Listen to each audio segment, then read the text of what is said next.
We just had a special thank you note from Doretta that she gave me this morning, just saying a very special thank you to all who sent cards and a very special thank you to the church for all of your prayers. All was very much uplifting and greatly appreciated. Love all of you, Doretta. So just thank you very much for those that just supported Doretta.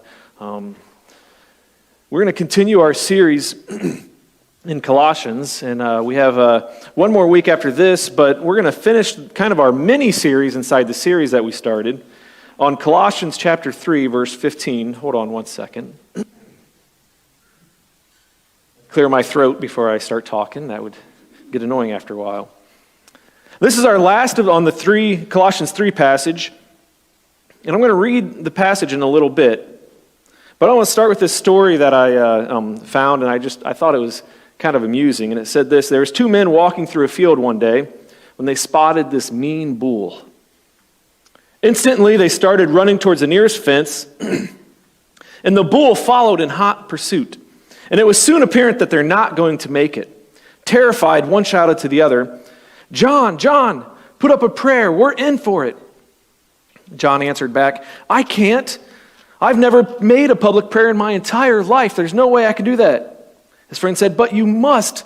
Please, just pray. The bull is about to catch up to us." Panting, John said, "All right, I'll say the only prayer that I know, the one my father used to say at the table. O Lord, for what we're about to receive, make us truly grateful." Make us truly grateful. Make us thankful. There's this theme in Colossians 3:15 through 17. I'm going to read it right now. I want to see if you can pick up what the theme is through these three verses. "Let the peace of Christ rule in your hearts, since as members of one body you were called to peace, and be thankful. Let the word of Christ dwell in you richly as you teach and admonish one another with all wisdom, and as you sing psalms and hymns and spiritual songs with gratitude in your hearts to God. And whatever you do, whether in word or deed, do it all in the name of the Lord Jesus, giving thanks to God the Father through him." You know what's amazing is this passage says to give thanks 3 times in 3 verses. Now, when I was originally looking at this passage and doing this study, I thought, oh no. And I was praying, I was planning this out, and I thought, oh no, this is going to be another thankful sermon. Another sermon on giving thanks. And I actually paused before this week and thought, should I really preach another sermon on giving thanks? Because I don't know if you remember this, and you probably don't, but if you've been here for this past year, I've already done a couple sermons on giving thanks. We had Thanksgiving. We talked about giving thanks all the time. And there's one earlier in the summer when we were kind of just meeting just online. There was one on thanks. And even during Christmas time, we were talking about Mary, how she gave thanks. And I thought, God, do you really want me to preach another sermon on giving thanks? And I actually stopped and just prayed about it. And God said, yes. So I for some reason, I think we need to hear it again. And saying thanks or being thankful is so much more than just saying thank you every once in a while. As a parent, and I've said this many times, as a parent, one of our goals is to, raise our children up to be good people, good followers of Christ. And part of that is teaching them to say thank you. To say thank you as much as possible. In fact, thank you.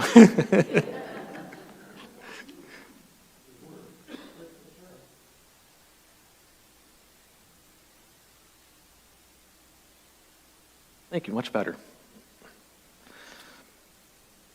It's being thankful, having this attitude of thanks, as the scripture says, be thankful, giving thanks, gratitude in your hearts to God. All these different things is so much more than just saying thank you every once in a while.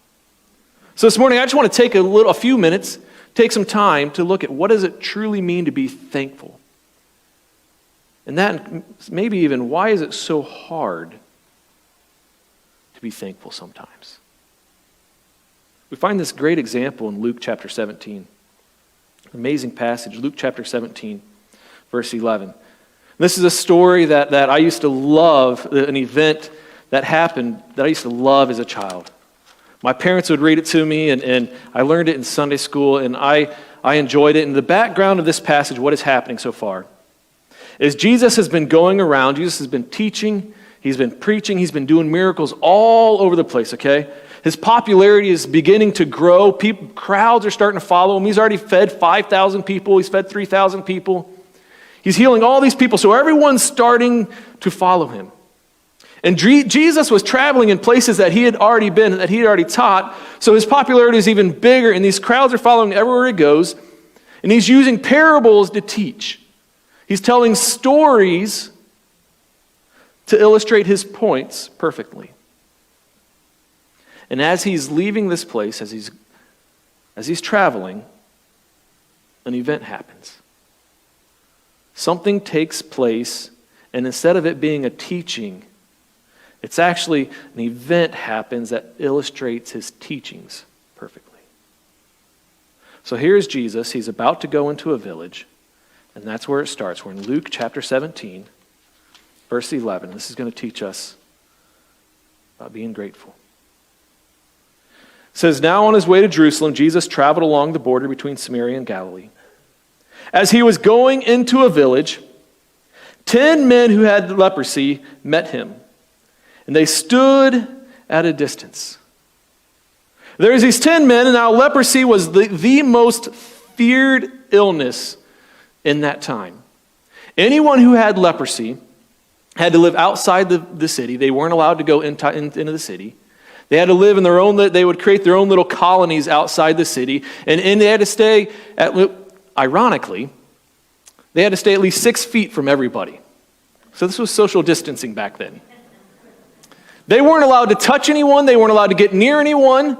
In fact, anytime someone even came close to them with an eyesight or voice where they could hear them, they used to have to say, "Unclean, unclean," which means stay away from me, don't come close, because if you come close, they were afraid that you would get leprosy.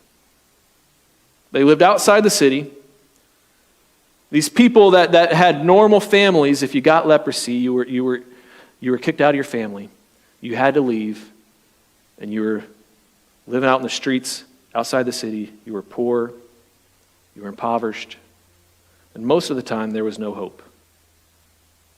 So there's these men, 10 men, colonies.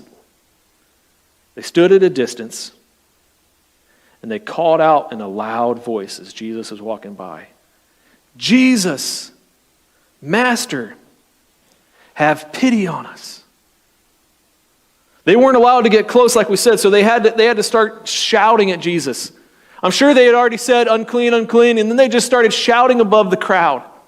Now remember, this is when a crowd was following Jesus. There was at least 72 disciples right now following Jesus, plus the crowds with them, people coming to try to get healed. So imagine all of us getting together and getting all of our friends together and walking around a town outside, and all of a sudden, way off in the distance, kind of in the distance, on the other side of the field, these people start yelling. So when this says they were yelling, when they were screaming, they were doing, in a loud voice, calling out in a loud voice, they were doing everything they could to get Jesus' attention. I'm sure they started jumping as a group. I'm sure they were yelling as a group. I don't know if they were doing chants or whatever. They were doing everything they could to get Jesus' attention. Growing up, my Aunt Christine basically was my second mom. She was my mom's twin. But we grew up with her boys. She had 3 boys, and we would go around and cause all kinds of trouble together. Good trouble, but we were boys. We would go out and play in their woods, and we'd go as far away as we could. We'd build forts, and we'd play in the woods. But Christine had this rule. She said, "You could go as far as you want. You just have to hear my whistle." So my aunt, whenever it was time, whenever she wanted us to come back, she would put her fingers in her mouth, and she would go, And she would blow, and I'm telling you, this whistle could be heard for miles. I'm sure the kids, they lived out in the country, I'm sure the kids on the farm, like way down the road, started running when they heard it. But it didn't matter what we were doing. If she wanted to get our attention, she'd go, and just whistle really loud, and we'd stop, we'd turn, and we'd run. In fact, I've tried to train my children that way too. I've got a really loud whistle. I don't have to use my fingers, and I'm not going to do it in here this morning. But I can whistle really loud, and my kids do the same thing, as long as they're within whistle shot. That's right. It's not, they hear it, they turn, and they come running. And I'm sure these lepers were doing the same thing. You know, they were yelling, they were screaming, they were whistling. They just wanted Jesus' attention. They needed to be heard. Jesus, Master, have pity on us. So when he saw them, he said, go, show yourselves to the priests. And as they went, they were cleansed. He sees them out in the field. And he looks at them and says, okay, go show yourselves to the priest. Now, the reason he says this is because as a leper, the only way they would ever be allowed back into society, the only way they could ever be considered healed is if they went to the priest, they would have to show themselves to the priest. The priest would look at them, examine them, make sure they don't have any skin spots of leprosy on them. And then he would declare them clean. And then they had to offer a sacrifice, and they'd be allowed to go back with their family. They'd be allowed to go back to normal life. It was part of the law that Moses gave them. And I love this part. If you notice the order of events right here. Jesus says, go, show yourselves to the priest. And as they went, they were cleansed. Notice they weren't healed first. And then Jesus said, go. Jesus didn't say, you are healed, now go show yourselves to the priest. He just said, go show yourselves to the priest. Imagine the faith it would have had to take for these lepers. The faith that they would have for Jesus to say, you know what, turn around and go to the priest. And they began to go to the priest before they were even healed. Jesus said go, and they said, okay. They just obeyed. Jesus didn't even promise a healing here. He didn't say, go show yourselves to the priests and you will be healed. He just says, go. Imagine being those 10 men. They've been stuck out in this colony. They had this horrible skin disease. They're dying, and Jesus says, just go show yourselves to the priests. I don't know if I would have been one of them. I'd be like, wait, why? Look at me, Jesus. Why show myself to the priest? Look, I still have the disease. Why should I go? Jesus, that doesn't make any sense, does it? How about we do it this way? Heal me first. Take care of my need. Take care of my problem. And then I will go. I can do that. If you heal me first, you take care of my issue, then I can go do what you want, Jesus. But Jesus, you got it backwards right now. Me go first, and then there's not even a promise, just go. Do you realize what's going to happen if I go to the priest and I still have leprosy? That priest will kick me out of this city so quick, and I guarantee I'll never be helped again. Jesus said, go, and they did. And on the way, while they were obeying Jesus, in the middle of it, they were healed. You know, I'm convinced that there are times in our lives that God asks us to do something before telling us the results. I'm convinced that sometimes we don't even know why God asks us to do something. He just says, go. I want you to do this. I want you to obey. And many times I think instead of going, we argue. God will say, I want you to do this. I want you to go. And we say, but God, you got to do this first for this to make sense. God, I want this. I need this healing. He says, well, go. Well, God, I need this first before I can do this. Or even, I can't go because, God, I have this problem right here you haven't taken care of. How can I come and do this that you're asking me to do? God says, just go, obey, trust me, I'll take care of it. I will take care of it when it needs to be taken care of. When I was a teenager, I had an experience like this. I was 11th grade, so I was a junior in high school, and my youth group was taking a missions trip to Jamaica. And I really, really wanted to go, and my sister wanted to go, Angie. We were both going to go. But the problem was raising enough money for two of us to go on a mission trip was going to be too much. We didn't have the money. There was no way, I didn't have a super rich uncle that could just write a check or anything like that. We were going to have to raise money, and my parents were like, you know what, I don't think we can raise enough for both of you to go on the mission trip. I said, well, since it's Angie's senior year, she can go. Drew, you can go the following year. As a junior, I was like, oh man, but I really feel like God wants me to go. So I talked to my parents, I talked to my pastor, and mom and dad said, you know what, if you really think God wants you to go, sign up, and we'll see what happens. I signed up to go on a mission trip. God had not given us the money to go. I didn't know how we were going to do it. All I knew is that, God said go, I'll take care of the rest. We raised funds. Raised enough funds for one of us to go. Waiting till right before we leave for the second one of us to go. Funds never came in. However, right before we left, Angie said, you know what, I can't go. But since you're already signed up, you can go. And God had it worked out to where we were both planning on going, but for some reason Angie wasn't able to go, and we already had the money and I was able to. Way before I even knew it was going to happen. God said, I want you to go, and he said, okay.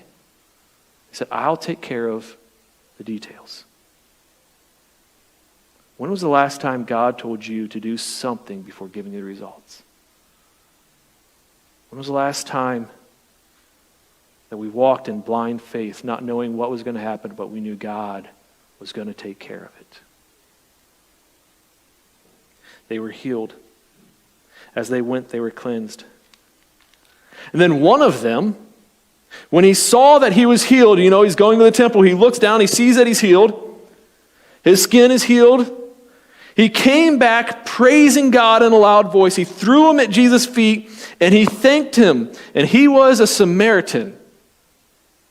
I love that this passage, he sees that he's healed, he runs back, he's like, thank you, he throws himself at Jesus' feet, he's so thankful. And then this little tagline is amusing to me. It says, and he was a Samaritan. And I always like, why add that? Why put, and he was a Samaritan? It's because the Jewish people at this time, they did not like Samaritans. Samaritans were their enemies.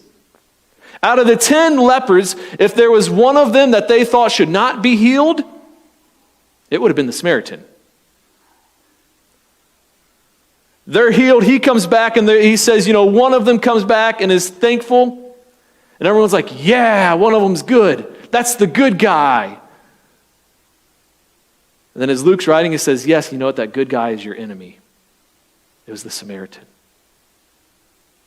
He was the one that they did not expect to come back. He was the one where it was a surprise. Every once in a while, people surprise us, don't they? Every once in a while, there's that unexpected surprise. In West Virginia, we had this neighbor to the church. He's a great man,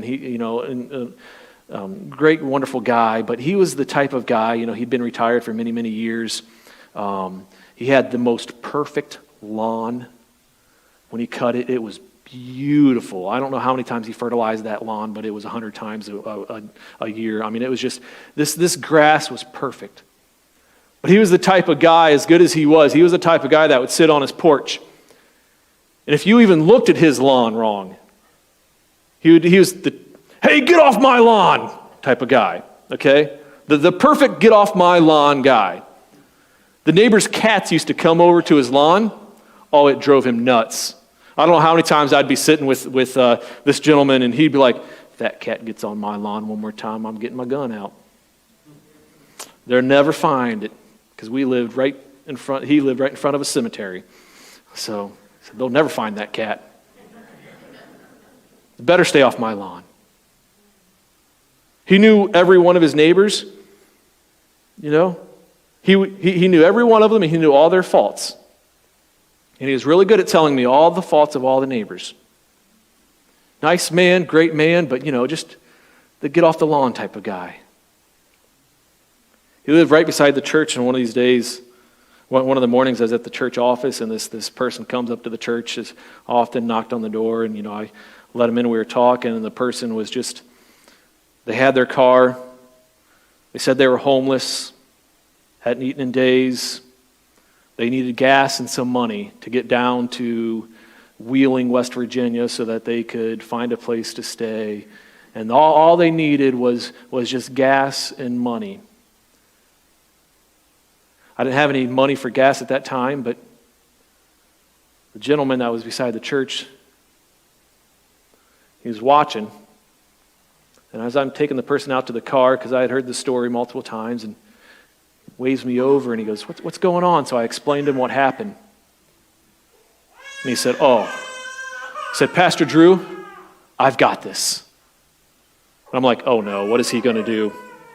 I was for sure he was going to go over there and tell them, get out of here, don't ever come back to the... He walks over, pulls out his wallet, and says, I want to help you guys out. He gave them money, he gave them gas. He actually drove with them. He got in his car, drove with him to help them out. The one that was most unexpected person that I would say, he would never help anybody out, the get off my lawn type of guy. And he helped him out. This Samaritan, that was that type of person. That was the person that they were like, I would never expect that. And all of a sudden, Jesus says, he's the one that came back. Jesus continued. In verse 17, Jesus asked, were not all 10 cleansed? Where are the other 9? Was no one found to return and give praise to God except this foreigner? Then he said to him, rise and go, your faith has made you well. Jesus asked all these questions, and he looked at him and he said, you know what? Rise and go, your faith has made you well. I've read this many a times, and I've read all kinds of different commentaries on it, and it's always, wasn't he already well? Wasn't he already made whole? Wasn't he already healed? And I think Jesus is talking so much more than this.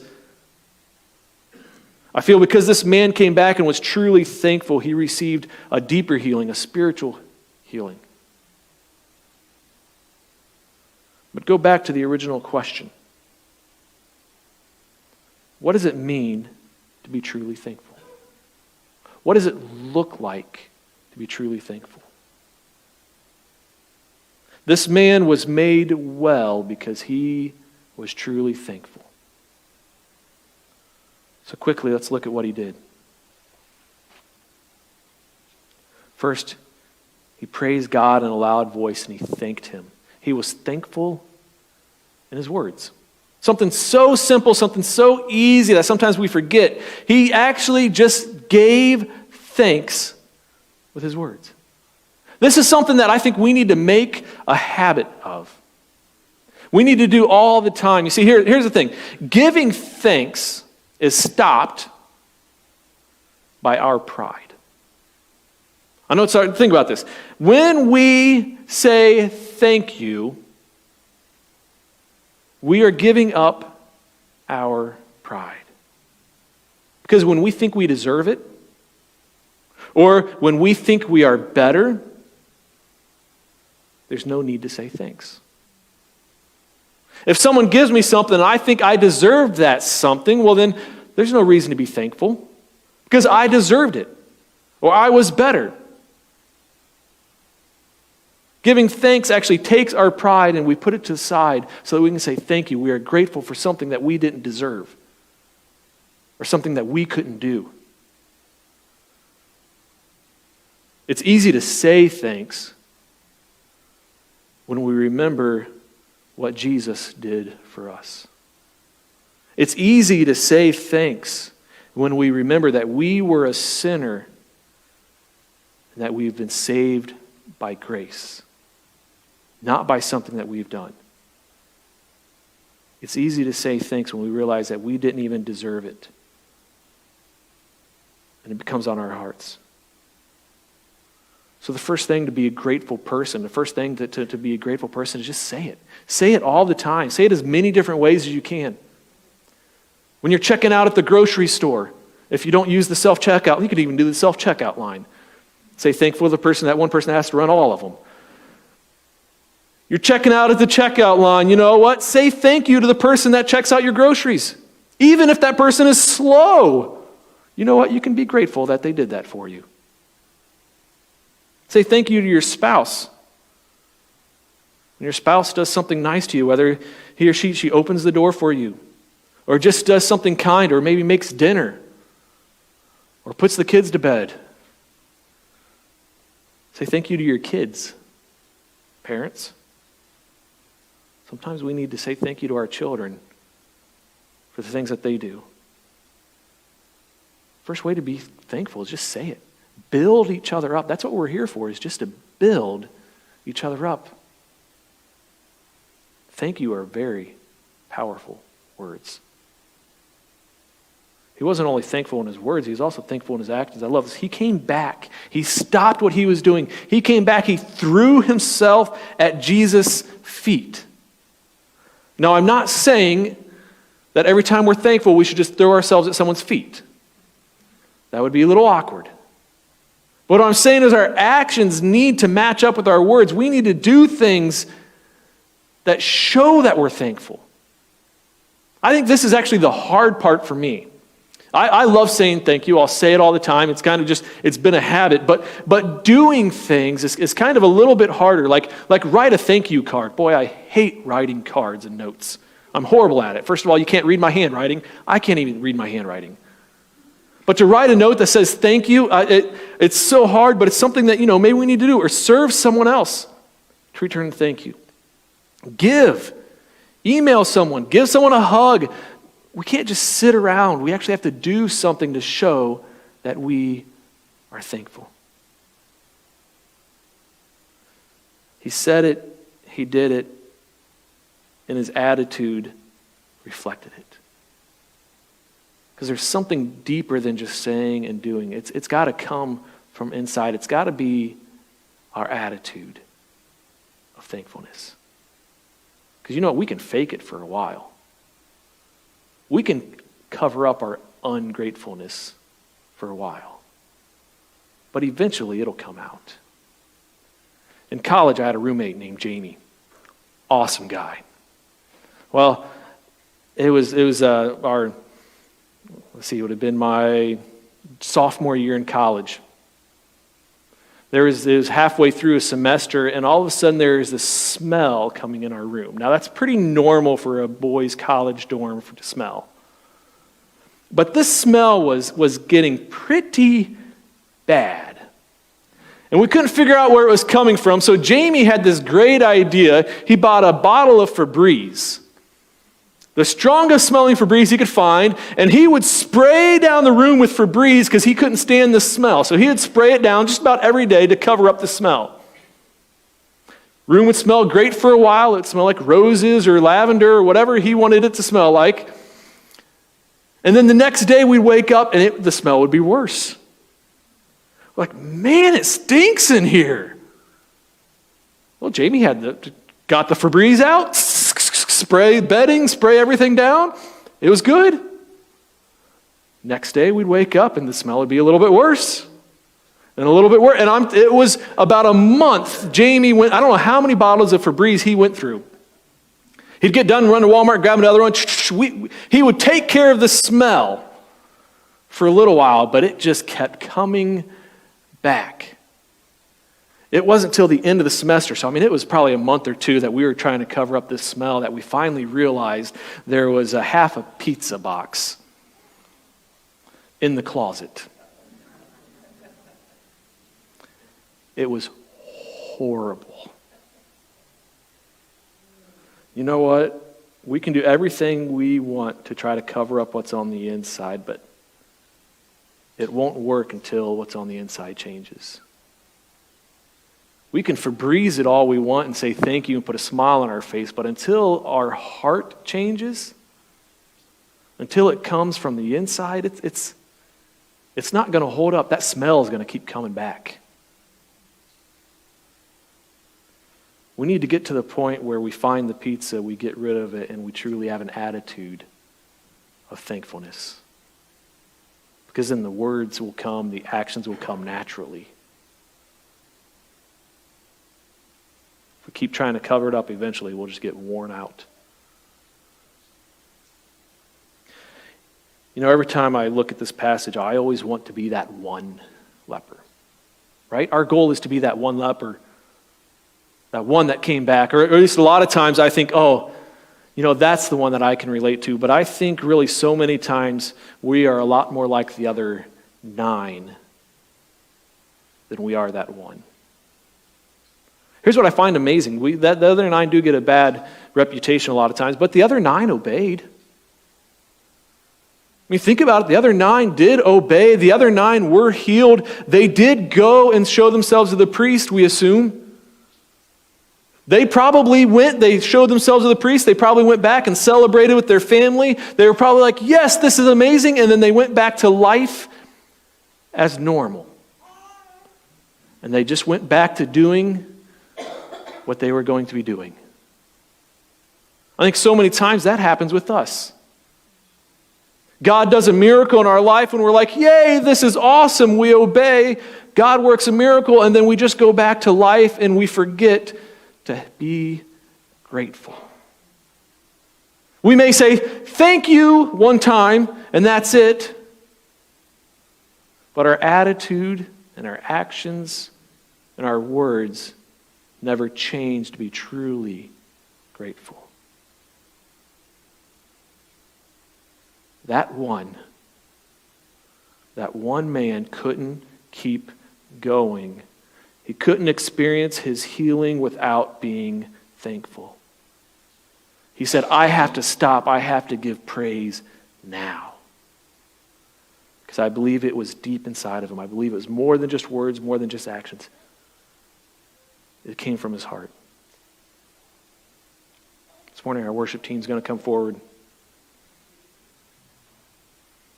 We're just going to finish giving praise to God, but I just want to challenge us this morning. Challenge us to be thankful in our actions. Be thankful in our words, but more importantly, ask God to begin to change our hearts. Ask God to clean up the mess. Ask God to take that nasty pizza out of our life. Stop trying to just cover it up, but actually become truly grateful. So that our words and our actions of gratitude come natural. And they pour out from what is inside of our heart. Let's stand and let's give praise this morning.